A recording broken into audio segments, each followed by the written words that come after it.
श्रीराम समर्थ. समर्थांनी एक सुंदर असा बोध आपल्यासाठी प्राप्त करून दिलेला आहे. देशाच्या कानाकोपऱ्यातून चांगल्या कल्पना प्रस्तुत करणारी प्रकाश केंद्र म्हणजेच आपलं मन. समर्थ म्हणाले, खरंच आपलं मन बघा देशाच्या कानाकोपऱ्यातून चांगल्या कल्पना करत असेल.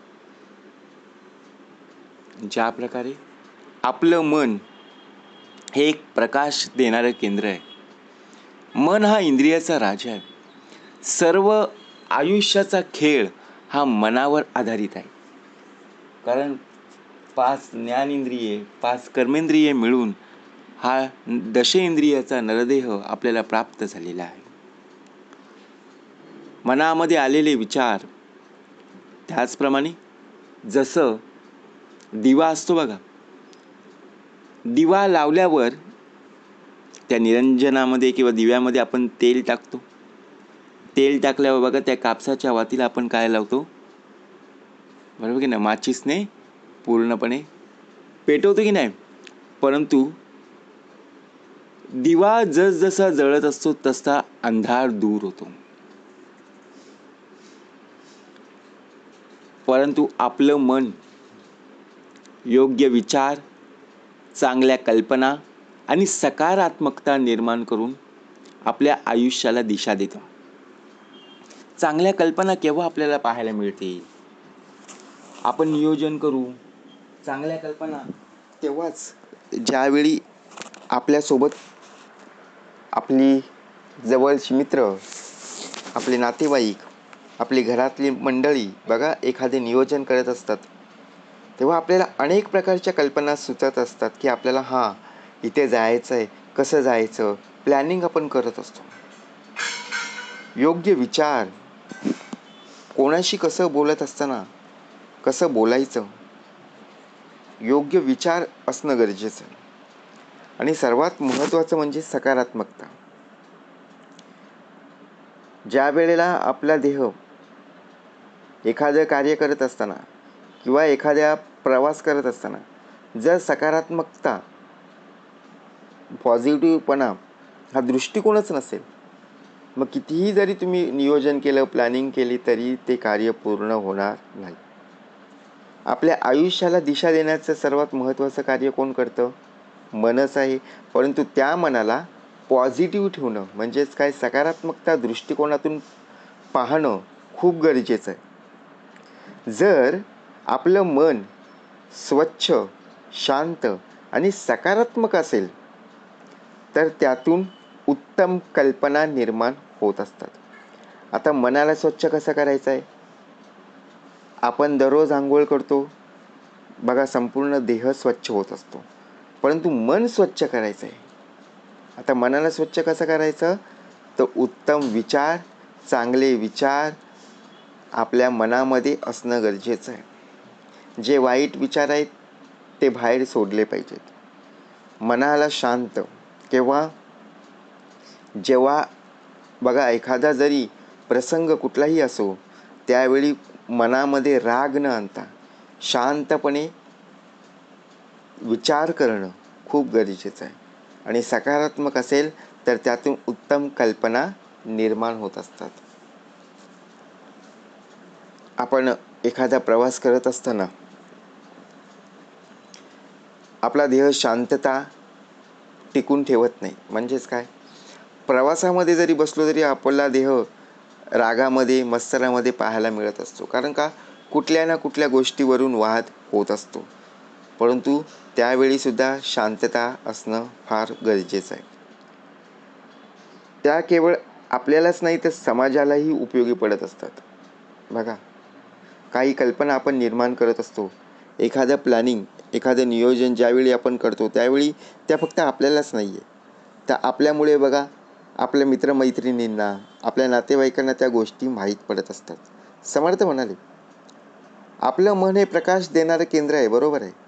परंतु मन हे विचारांचं मूळ आहे.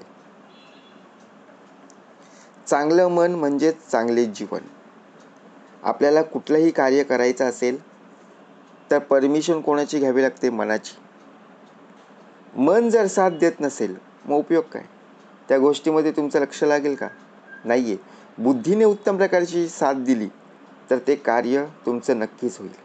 आपल्या तळ्यात मळ्यात होतं माहिती आहे. एखादं कार्य करायचं म्हटलं ना तर आपण ते कार्य करायला जातो, परंतु एक मन सांगतं की नको करू, एक मन सांगतं कर. म्हणजेच काय? बुद्धीने परमिशन दिली परंतु मनाने साथ दिली नाही. काही वेळेला काय होतं, मनाने साथ देतोय परंतु बुद्धी साथ देत नाही आहे, म्हणून तळ्यात मळ्यात होतं. ज्यावेळी दोन्ही सोबत असतील त्यावेळी बघा उत्तम प्रकारे 100% तुमचं काम झालेलंच आहे. म्हणून सकारात्मक विचारांमुळे प्रगती आणि यश मिळत असते. म्हणून लक्षात ठेवा, सकारात्मक विचार का महत्त्वाचे आहेत. आपल्यामध्ये सुद्धा प्रगती दिसणं फार महत्त्वाचं आहे. यशाचा टप्पा आपल्याला सुद्धा गाठायचा आहे. मन योग्य दिशेने चालले तर माणूस कोणतीही उंची गाठू शकतो. मग योग्य दिशा आपल्याला प्रत्येक वेळेला योग्य दिशेने चाललं गेलं पाहिजे. योग्य दिशेने चालत असताना जसं रस्त्यामध्ये स्पीड ब्रेकर येतात तशी लोकंसुद्धा आडवी येत असतात. परंतु आपल्याला यशाचा टप्पा पूर्ण गाठायचा आहे. यशाचा टप्पा बघा आपल्याला पार पाडायचा आहे. म्हणून समर्थ म्हणाले, चांगल्या कल्पनांची गरज आणि प्रत्यक्षात आपल्यामध्ये बदल घडवण्याची ताकद ही आपल्यामध्येच असणं गरजेचं आहे. समर्थांनी सुंदर एक बोध आपल्यासाठी प्राप्त करून दिलेला आहे. एक गाव होतं. त्या गावात राम नावाचा एक मुलगा होता. तो नेहमी शांत बसून विचार करायचा. कुठे घरात असला तरी तो शांत विचाराने, शांत मनाने विचार करायचा. गावातील लोक त्याला आळशी म्हणून बघा बोलायचे, समजायचे. परंतु एके दिवशी गावात पाण्याची मोठी समस्या निर्माण झाली. सगळे लोक चिंतेत पडले.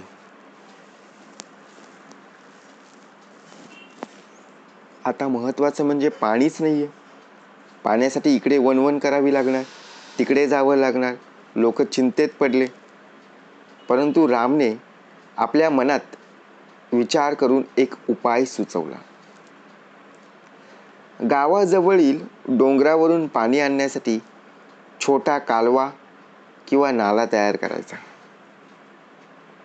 काय भाग दिला असेल बघा. सुरुवातीला कुणालाही त्याचा बघा प्रत्यक्ष त्याच्या बोलण्यावर विश्वास बसलाच नाही. पण त्या रामच्या आग्रहाने सगळ्यांनी मिळून काम करण्याचा निश्चय केला. काम सुरू झालं आणि काही दिवसातच पाणी गावात पोहोचलं आणि संपूर्णपणे समस्या मिटली. तेव्हा गावकऱ्यांना समजलं की रामचं मन हे खरोखरच एक प्रकाश केंद्र आहे. तो स्वतःचा विचार न करता संपूर्ण साऱ्या गावाचा तो विचार करत होता. कारण का, चांगल्या कल्पना तेव्हा सुचतात जेव्हा ती वेळ यावी लागते. त्या वेळेला आपण कसे वागतो हे स्वतःहून पाहणं गरजेचं आहे. कारण गावातील लोकांना तो आळशीच वाटायचा, परंतु स्वच्छ आणि सकारात्मकता मनातूनच उत्तम कल्पना जन्म घेत असते आणि त्या कल्पना आयुष्य बदलण्याची ताकद ठेवत असते. म्हणून लक्षात ठेवा, सुरुवातीला कोणाचा विश्वास बसला का? नाहीये. जेव्हा सर्वांचा विश्वास बसला